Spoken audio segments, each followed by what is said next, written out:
औज़ुबिल्लाहिमिनश्शैतानिर्रजीम बिस्मिल्लाहिर्रहमानिर्रहीम। अस्सलामुअलैकुम नाज़रीन, गुलज़ारे फन चैनल वालों असी तुहानूं खुश आमदीद कहने आ। उम्मीद करने आ तुसी अपने प्यारिਆਂ ਦੇ ਨਾਲ ਸਾਡੇ चैनल ਨੂੰ ਵੇਖ ਰਹੇ ਹੋਗੇ। खताती बारे असी कोशिश करांगे कि इंशाअल्लाह इनू अच्छे तरीके नाल समझाया जाए। बिस्मिल्लाहिर्रहमानिर्रहीम। अज दा साडा सबक है जी सबक नंबर 16 बे ऐन बा।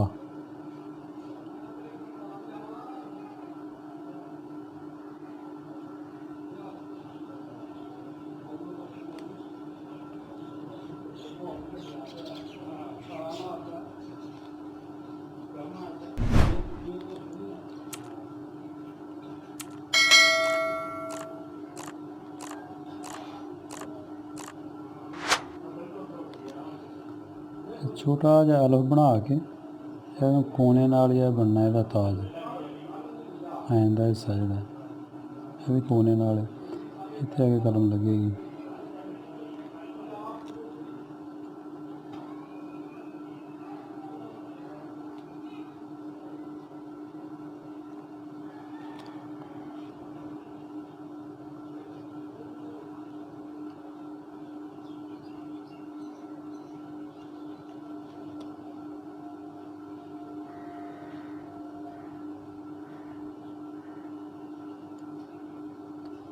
मशक जी है इस तो बाद नीचे आ जाना वा।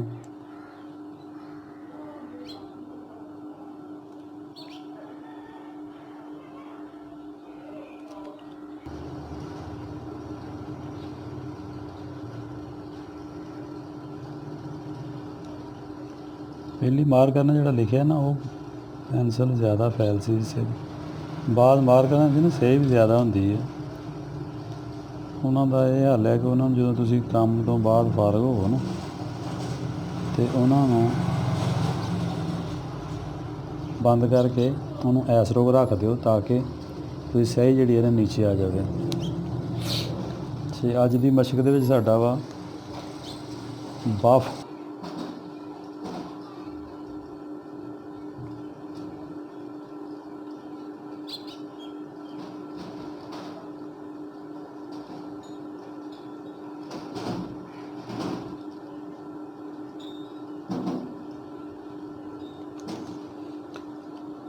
ਇਹਦਾ भी यही है कि छोटा जिहा अलफ बनेगा कोना जोड़ा इस्तेमाल करांगे दायरा बनेगा।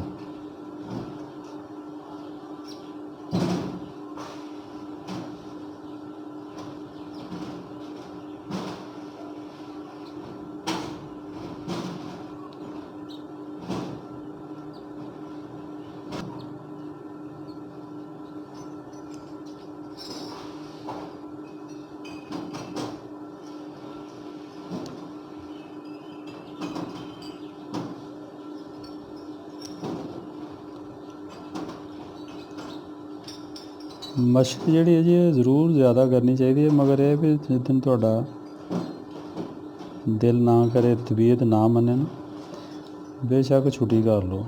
यदा जोड़ा ना जी यदा तुहाडे अपनी तबीयत ना बड़ा अमल दखल है तुहाडा दिल मनता है कि यार लिखना वा तुसी लिखोगे तो वह रिजल्ट जोड़ा ना अच्छा आएगा। अगर तबीयत ठीक नहीं तो फिर वह रिजल्ट भी जोड़ा ना वो भी जो तुसी बनाना चाहते जे लफ्ज़ वो नहीं बनता। फिर जी अज का सबक सी है बफ।